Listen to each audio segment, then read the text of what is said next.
A couple of years ago, I had the very interesting experience of getting laid off. Didn't really enjoy that too much, but started a job process, and about 3.5 months later, within the same 24 hours, I got 2 job offers. So that was nice, except that the one I ended up turning down, I still can't believe I'm saying this, was for this company. So if you know anything about me, kind of a chocoholic. Now, it wasn't actually for them. They have all these companies they own. So, don't know why that word is so hard to say today, but, and one of them is one of these companies. That's where I would have been working, and I would have been doing their L&D for this company, but it included a trip to Orlando every January from Wisconsin. It included free, and they didn't say how much, peanut M&Ms. Which is like my jam. It was like the thing. So I had these 2 job offers. This is one I turned down, and it was, I'd love to tell you that I was full of confidence when I said no to this one, said yes to the other one, but I wasn't. I had no idea I was going to work out. Now, thankfully, I have no idea what it would have been like, but I have absolutely loved my job, where I've been for 18 months now. It's just been incredible. So maybe that would have been even better, more incredible, with the amount of M&Ms I would have eaten, maybe, but have you ever been in a spot where you had to make a decision and you didn't really know which path to choose? You ever been sitting there going, I'm not really sure what I should do right now? And I don't know if you've ever done this, but I certainly was doing it. It's like, God, can you just tell me, just heavenly, drop a note down in front of me so I know what to do, because I don't know what to do, because I don't know which path to choose, and I really need your help. So, oh my goodness. All of you know that the reason it feels like that is because decisions have a tremendous impact on our lives. And all of us, especially later in life, I find myself becoming more reflective, and I look back on decisions I made that I deeply regret and wish I could go back and undo some things that I've done. There's a lot riding on decisions. You think about all the decisions that are going to be made today in our country. There will be people today who are trying to decide if they should take that job they've been offered, if they should get married to this person they're with, that they should have that surgery, go to school, move, buy that home, change careers. I read that half of all Americans today are thinking not about changing their job, but changing their career. That's a big deal. That's a big decision, right? What if I change and I don't like that? What if I get into that? I spend all the money and time to get into this, and now all of a sudden I don't like that. Now what am I supposed to do? And it's super scary. These decisions can be so big and have such long-term consequences. So let me give you some really good news.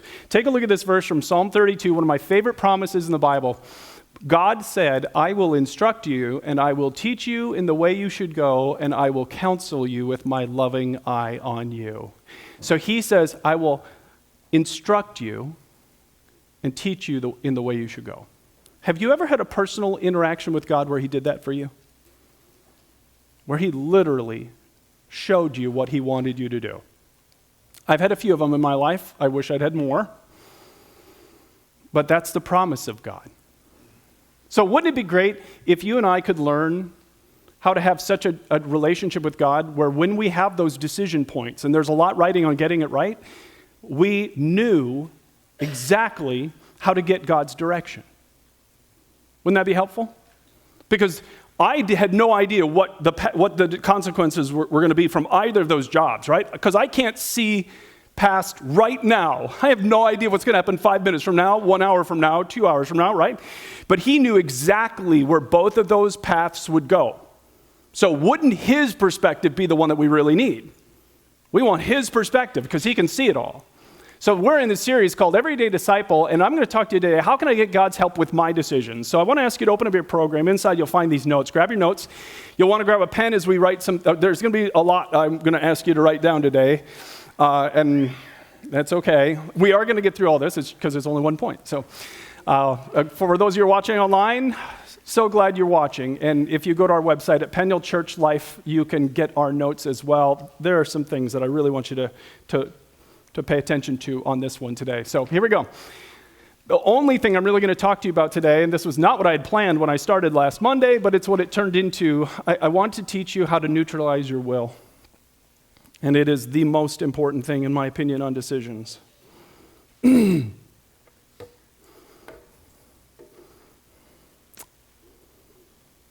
everything I'm about to teach you, my wife would attest to the fact that I am still a learner in all of this, and I'm not very good at it.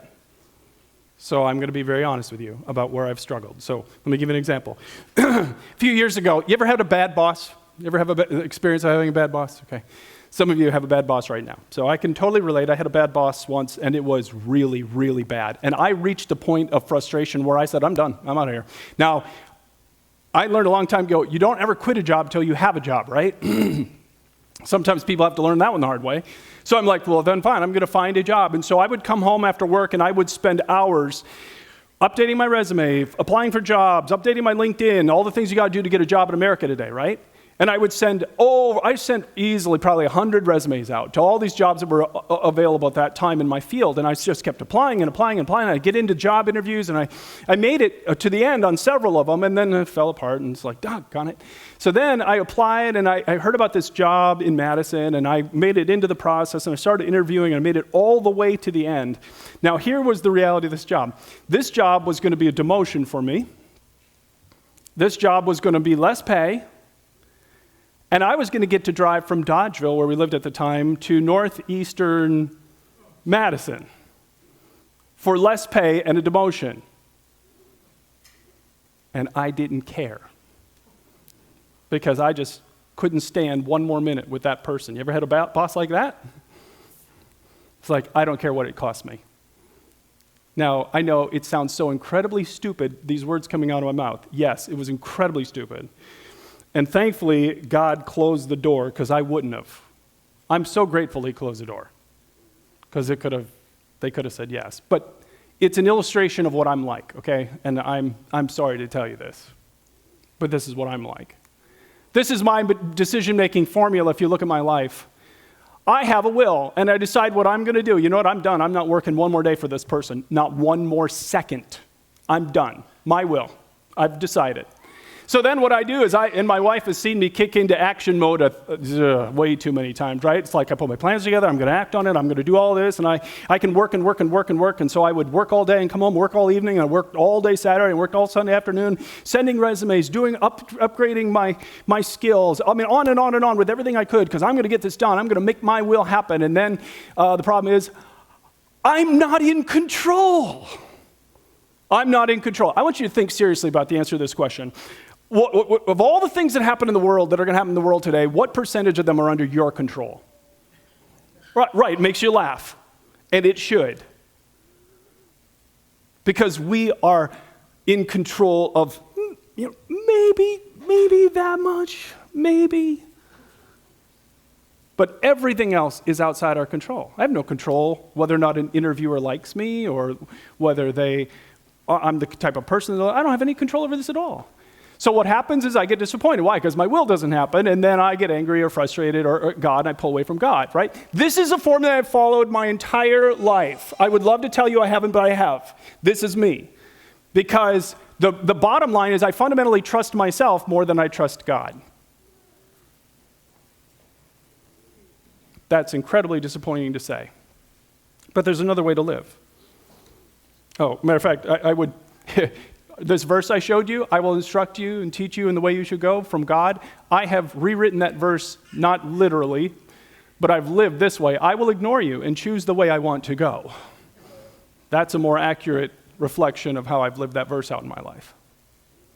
But it's not how we have to live.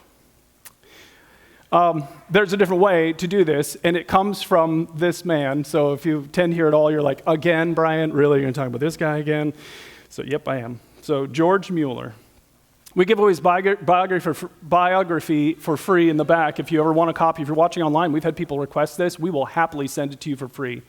So George Mueller lived in the 1800s in Bristol, England, at a time when if your parents died and you were an orphan and you didn't have anyone that would take you in, your future was living on the streets or going to a workhouse where you would work 7 days a week from sun up to sundown for barely anything, because they just took advantage of you because you had no rights. Or you would walk by, I mean, it's hard to imagine this, but you could walk by in the wintertime corpses of orphans that just froze to death. You could go to prison and visit 5-year-olds who were in prison, because that's what they did with them. Because if you were a 5-year-old and you didn't have any food and you stole something, they would imprison you.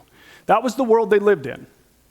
It's hard to imagine for us today, but this is the world he lived in. And so here's George Mueller. He's a pastor at a time. He's reading his Bible, and if you read your Bible, again and again and again, God commands us to care for widows and orphans, care for widows and orphans. So he's seeing all this, and he starts to get convicted, and he starts to pray and say, God, what do you want me to do? Do you want me to start taking some orphans into my house, my wife and I? And so they prayed about it, and they felt like, yep, God wanted him to start doing that. So they started taking orphans into their house on Wilson Street, the actual house, and they started taking them in, and pretty soon they took 2, and then 4, and then 20, and then pretty soon they had 30. So then they didn't have enough space in their one place, so then they rented another place on Wilson Street, and then another.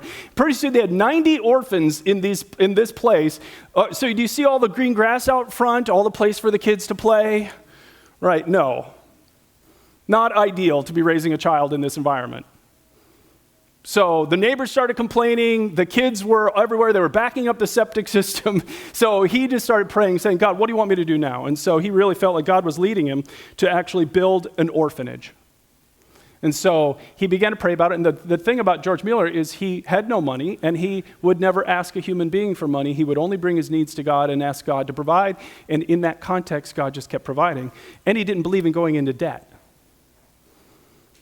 He would not start building or buying land until he had all the cash. Well, if you're not going to ask for cash and you are not wealthy, then you have to just wait on God. So he would pray and bring his needs to God. And eventually, millions of dollars were given so he could build this very first orphanage. You can still go tour them in England. They still stand there. He built 5 orphanages like this in his lifetime. He cared for 10,000 orphans. It was an incredible experience. And so when this guy talks to you about anything related to prayer or experiencing God's guidance when you're trying to make a decision, you got to listen to him. And what he said is the most important thing about decision making is that you have to know what God's will is, which sounds really kind of mysterious. Because think about it. What that means is when I was offered both of those jobs, God had a will for me. It's like he wanted me to choose one. Okay, so the most important thing is to know what he wants you to do. Now, that sounds really good, and in a church, nice to say this, but here's the problem with it.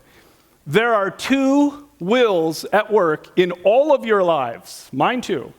There is my will, and there is God's will. And every moment of every day, these are both at play in my life. God has a plan for me, and he wants to partner with me. He wants me to have interactions with him that change my whole life. And there's my will. And many, many, many times, my will is all I focus on, think about, or care about, and I don't care about his will. So I miss God. So he said, I seek at the beginning to get my heart into such a state that it has no will of its own in a given matter. That's why I told you to write this phrase down, neutralize your will. When you have to make a decision, this is where you have to start. You honestly neutralize your will. And what you're doing in this moment is, it sounds like this. So he would walk by these orphans on the streets, and he would say to God, God, I'll say yes to this or no to this. Do you want me to take these girls in? Show me what you want. Your will is all I want. And then whatever God would lead him to do, he'd do that. He was literally living out what Jesus just taught us, the prayer we prayed as a church. Your kingdom come and what?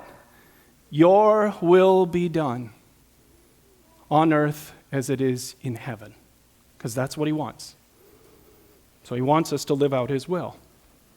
And then he said this, hey, when you're ready to do the Lord's will, whatever it may be, 9/10 of the difficulties are gone. They're overcome. Okay, so this is like the biggest thing.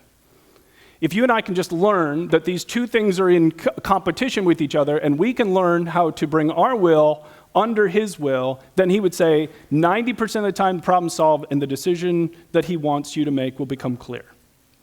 Good news. So here's what this breaks down to. On your notes, I want you to write these 3 things down. First, you got to name your desire, what it is you want in the decision that you're facing. So when you're facing a decision, you got to name the part that you do. And so be honest with God. Hey, Father, this is what I actually want. You can't lie to him. You can't pretend. Don't pretend like you want something that you don't actually want. You're not tricking him, just be honest. And then the second thing you do is then you neutralize your will. And I'm going to show you what this all is, and then I'm going to give you some examples of it, because I really want you to see this today. So I'm going to set it up, and then we're going to talk about some examples in a moment. Neutralize your will. This means you say, Father, I'll say yes to this or no to this. Just please show me what you want, because what you want is what I want. Do you hear how that's neutralizing? I'm not telling God what I want anymore. I'm bringing my will under his will, and I'm saying, you show me what you want, I'll do that. Okay? And then the third part to this is brand new to me. The third part to this is something I've only learned 6 months ago.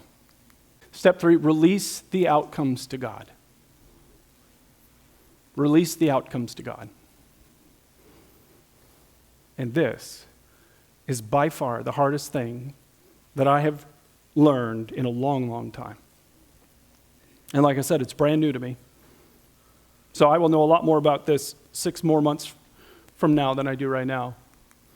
Releasing the outcomes sounds like this. I'd let go of how this unfolds, God. I'm not telling you what to do or when to do it. I have confidence that you can write this story better than I can do it. So you have these two things happening when you need God to provide, to guide you. First, there's surrender. So write the word surrender. It is a deliberate act of your will in which we yield our plans and desires and self-rule to God's care and direction. I surrender. But then beyond surrender, and this is what I didn't know, there's something called abandonment. This is the next part. That's choosing to trust God with how things turn out. It's a way of living where I stop trying to push, control, manipulate, force results because I'm confident God's plan and timing are better than mine. Yikes. So this has been a huge struggle. So again, I want to show you this, and then I'm going to walk you through some examples of it. So you got these two forces in your life when you need to make decisions. Surrender says, I say yes to anything you want, God. And this moves me into his kingdom, which we don't have time to talk about today. We talk about it all the time, though. But this is where you start to see the power and direction and activity of God. So if you're saying, I never see God do anything in my life, what you're saying is, I probably am struggling right here. If you can't talk about personal interactions with God, then it's almost a guarantee then surrender is missing. It's almost a guarantee. It's your will being done, not his. But on the other side is abandonment, which is where I'm saying, God, I trust you with how this turns out. This keeps me living in his kingdom with him right here and now. That's the promise that God has made. Jesus didn't say, hey, here's the good news. When you die someday, you get to go to heaven. You get out of hell, free card. That's a great thing. No, you can have my life. You can have life with me right now every single day. That's the offer. That's what we're talking about when we say his kingdom. You get to live with him right now. And it results in this inner transformation, peace and joy and character. So surrender without abandonment is how I've lived for a long, long time because I didn't understand this. I've surrendered many, many decisions. God, I'll neutralize my will. Show me what you want, whatever you want. Great. But I didn't know about abandonment. So what happens if you don't know about abandonment is when things don't look like they're working out the way you want, you take it back. That is going to be the story of my life in heaven. When they replay my life in heaven, that's going to be what they say about me. He took it back. Problems would come up, and immediately my forward motion nature kicks in. It's like, well, I got to solve this problem. Well, I got to make this happen. And I take it back. And you always know you're taking it back because you just try to make things happen. You overthink, you worry, you countless hours working trying to figure it out. There is no joy and there is no peace when you have this. It's literally, if you want an image, you ever been bowling? Okay, have you ever been bowling? Surrender without abandonment is like throwing the ball but not releasing it. Okay, is that an image? That's what you're doing. You're throwing the ball, but you don't let it go. You're still holding on to it because you want to determine how many pins it knocks down and the way it goes down the alley. You're in control. And I never knew this. So no surrender shows up as insistence.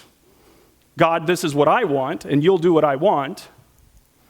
But no abandonment shows up as anxiety, fear, worry, stress. And I want you to consider today whether or not you have any anxiety in your life today. All right. I don't want this just to be theory. I want you to see what this looks like. So all I'm going to do here now is just tell you some stories because I want to show you this. So I have no idea how to pronounce this guy's name, but many of you probably have seen him on YouTube, or his first name was Nick, I got that. But born without arms and legs, but born into a home where he heard about Jesus, and at a young age he became a follower of Jesus. Today he's a professional speaker, travels the world speaking about motivational issues, obviously, because of all he's overcome, but also speaking about faith. Well, when he was developing as a Christian, there was a point in his life in which he really wanted to get married. And so he started praying, oh God, I want to have a wife. Would you please give me a wife? And there's nothing wrong with asking. Nothing. Please hear me say that. There's nothing wrong with asking. The problem is when asking becomes a demand. And slowly that's what shifted. Remember, God's will, Nick's will. Slowly what happened was, God, I want a wife. God, give me a wife. God, I don't understand. I've been praying for weeks and months and years now, and you're not giving me a wife. I don't understand this. God, why aren't you doing what I tell you? To hear the subtle shift that happens, and it's so subtle. Pretty soon we're telling God what has to happen. And so the result of this is, again, you're not surrendered. Whose will? Nick's will. My will be done, God, and you got to just do it. That's what has to happen here. And so he finally caught himself doing this, and he changed the way he was praying. And here's how he began to pray. God, if you want me single for the rest of my life, I will still serve you, and I will still worship you. That's surrender. That's surrender. So remember what was happening? This is my will, God. Your job is to do what I tell you to do. I got it. Your will be done. If you want me single, I'll be single. If you want me married, I'll be married. Your will be done. And he made the shift. Now, what you will find, here's what I need you to understand. What you will find is, on the other side of surrender, is the activity of God. Shortly after that, he met a woman. Shortly after that, he got married. He's married today. Now, is it always going to be that way? No. But many, many, many times, God is simply waiting for you to wave the white flag before he finally steps in and does what he has been waiting to do. This woman's name is Catherine Marshall. Her husband in the early 1900s was a very famous pastor. They had an opportunity to go take a church in Washington, D.C., so they traveled to D.C., and right at that time, she developed tuberculosis, which isn't a disease that we know much about today, but at that time, it was a terrifying disease. For many, many people, it was a death sentence. So she was in bed all the time. So day after day, she was in bed praying, God, you got to heal me. Please heal me. Anything wrong with praying for God to heal you? No, nothing wrong with that. Go ahead and pray. But slowly this transition happened. God's will, Catherine's will. God, you got to heal me. God, why aren't you healing me? God, what is wrong with this? Why aren't you healing me? And the frustration and anger builds because what happens is a subtle little transition so that it's Catherine's will and God's job is to do her will. And it happens all the time. And so eventually she was reading a book and she saw this ugly side of her. And so laying in a bed that she'd been in for months with no recovery, she changed the way she prayed. And she said, Lord, I've done everything I know how, but it hasn't been good enough. I'm weary of struggling with your will, trying to get from you what I want. If you want me to be an invalid all the rest of my life and to stay right in this bed until death comes, here I am. I'm ready. Do anything you like with me and my life. So you hear the transition now? It's your will, not mine. Whatever you want, God, you're the king. And if it is your plan for my life that I would lay in this bed till the day I die, your will be done. And shortly after praying that, God healed her. Now, again, if he hadn't, that's still the right thing to pray. It's about bringing our will in surrender under him. So I don't want you to think this is like a magic formula because I learned this years and years ago. I read George Mueller's biography 30 years ago. So I learned about neutralizing my will. Great. But what is neutralizing your will? And surrender without abandonment? You take it back. So let me give you an example of that. About a year and a half ago, I read a story of a young couple that met in college. They went at a Bible study in college, and they fell in love. And 6 months later, they got married. And so when he graduated from college, he started applying for jobs. Where am I going to go? And they prayed so much. Remember what they're doing. So think about what they're doing. God's will, the couple's will. And they're saying, God, where do you want us to be? What job do you want us to take? Where do you want us to live? Your will be done. So they're doing it right? So then they get a job offer down by Charlotte, North Carolina, and so they take the job and they move down to Charlotte, and they get an apartment just a few blocks away from his new job where he's going to be. So he's all excited. He's a college graduate. He's like, this first job is so exciting.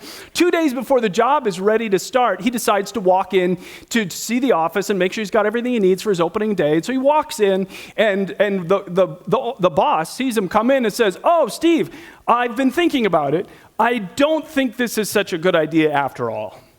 I've changed my mind. And then he held out his hand and shook his hand and said, good luck to you, son. It's like, son? I mean, talk about a gut punch. So he staggers home to his wife, walks in and tells her, and she goes, well, then God's goodness is about to be revealed, honey. No, that's not what she said. For goodness sakes, do you think she's a saint? Is that how you would have responded? No chance. She was upset and angry, and part of her anger was God. She said, I felt like God had left us high and dry. You ever felt that way? You ever felt like God left you high and dry? Remember the sign that you are not abandoned. Anxiety, fear, stress, worry. I got to fix it all myself. Striving. That's what striving is. She was feeling all of this. And so it took them a little while to get their bearings, their feet back under them, which is understandable, right? They started praying again. God, what's your will? 3 months after that day, 3 months, took 3 months, she said, he got a job offer. She said, if you would have sat us down as a young couple and said, write out your dream job and everything, anything that would be great to have for his first job, write out a dream job, she said, if we'd have written it out, the job he ended up getting exceeded all of it. And then she said, who knew? Who knew? Someone knew, didn't they? Did the king know? Was the king surprised? He absolutely knew. And he wanted them to trust him. And you can always tell you're trusting God by what happens and how you react when you don't get the outcome you've been praying about. That's the surest sign of whether or not you've let go of the bowling ball. Right? So do you have anxiety when you don't get what you want, or do you have peace? Do you have anger, or do you have this calm confidence that you are about to see the very activity of God? That's going to tell you if you have abandoned the outcomes to God. So all of this, like I said, it's been quite a 6-month journey for me.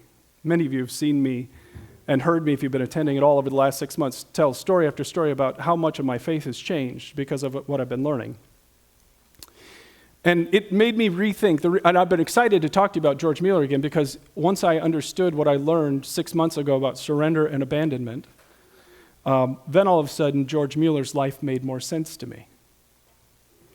There is a story in George Mueller's life that I've talked about, but I never understood until this. So George Mueller, when he first started, when he filled Wilson Street, all those little houses, townhouses were full of orphans.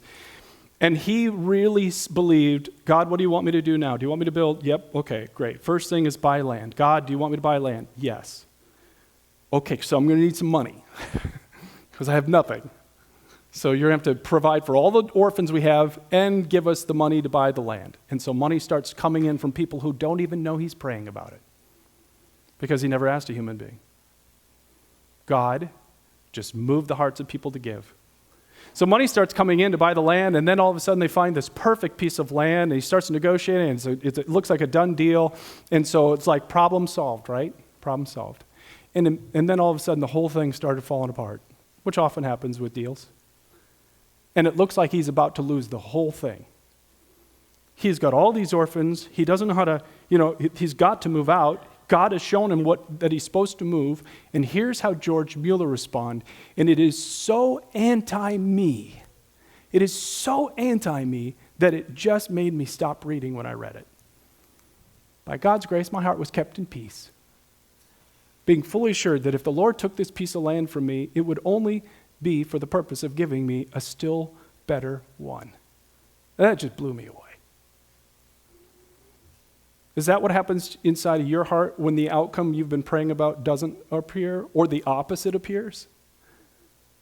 You have so much incredible confidence in God that you literally can say, well, then he must have something better for me. And then he said something that I had on my computer screen for a long, long time. Our Heavenly Father never takes anything from his children unless he means to give them something better.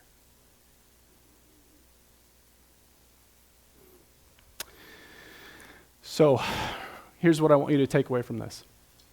In every decision you have, if you really want to interact with God in those decisions, the very first thing is your will has to die. And that's surrender. You bring to God your will and say, you know what? I'll say yes or no to this. Whatever you want, that's what I want. And that connects you with his power. But that's not all. You go beyond surrender to abandonment, where you're willing to say, and by the way, God, here's what I want, but if it doesn't work out, no matter what, I'll just believe you have something better. Then you experience his peace. And if you're anxious today, guess which one you don't have? It's telling you that you're not at that point. Mueller, surrender. Want me to take in a bunch of orphans with no money? Okay, you will be done. Abandonment? Oh, I'm about to lose this land? Okay, outcomes belong to you. It must be because you have something better. So do you understand now a little bit of the difference between surrender and abandonment? Does that make more sense now? You see where we're going? We're going to talk a lot about this. I have literally been working on a sermon for about 6 weeks on this subject alone, because I'm learning so much about it and how far I have yet to go. So I really want you to think before we leave today, do you see the activity of God in your life? That's the natural outcome of this, surrender. And if you're telling me you don't see God answering prayers and God moving obstacles for you and God changing things you cannot change, then what you're saying is this is happening. Because the activity of God, in the Bible it's called the grace of God, is showing up when you're surrendered. And abandonment, are you really experiencing the character of God in your life? Can you honestly say, even in the middle of the circumstances you're living through today, that you have peace and joy? If not, then it's telling you you've thrown that bowling ball, but you haven't let it go. That's not a comfortable place to be in. And God brought you in to say, let it go. So what might you need to surrender to God today? There's something you really, really want, and you're telling God, this is how it has to be, God. And what outcome might you need to give him today? Let me have you bow your heads as we finish. Two real challenging things to think about as we finish. The first, I want to speak to those of you who are already followers of Jesus.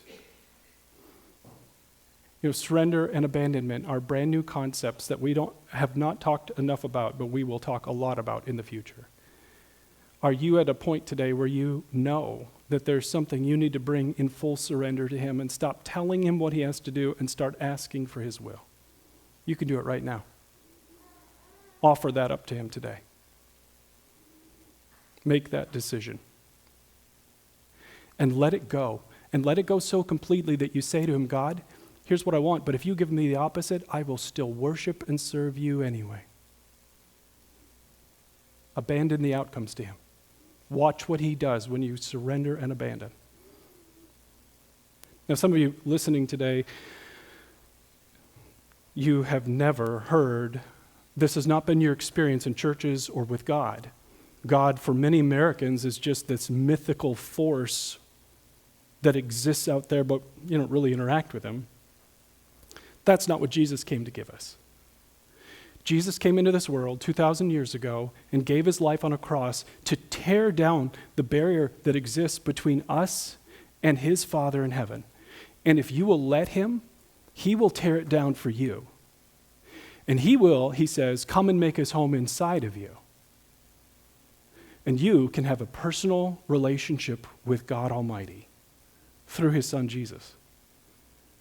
And if this is the step you want to take today, with your head bowed, say something like this. Say, Jesus, I'm turning my life over to you today. There are a lot of decisions I would go back and change. And I'm telling you today that I need you. So I'm asking you please to forgive me. I want you to become the leader of my life today. In Jesus' name, amen. Thank you so much for taking the time to watch this service today. We hope as a church and pray that this was something that really helps connect you deeper to Jesus. That's what we're all about as a church. If you need to communicate with us, if you go online to penuelchurchlife.com, in the upper right-hand corner is a box that says, I said yes to Jesus. It also says, please pray for me. Just click on that, and it'll take you to a place where you can communicate with us as a church. So if you ever want any of the resources we mentioned in a service, go there and let us know. We'll gladly send them to you. Or if you made a decision to say yes to Jesus or you have a prayer request, just let us know. And we're always glad to hear from the people who are watching online. And if we can continue to help you grow in your faith in any way, then we want to do that. So again, thank you. And our prayer is that you continue to grow and connect and find the true life that Jesus Christ is offering.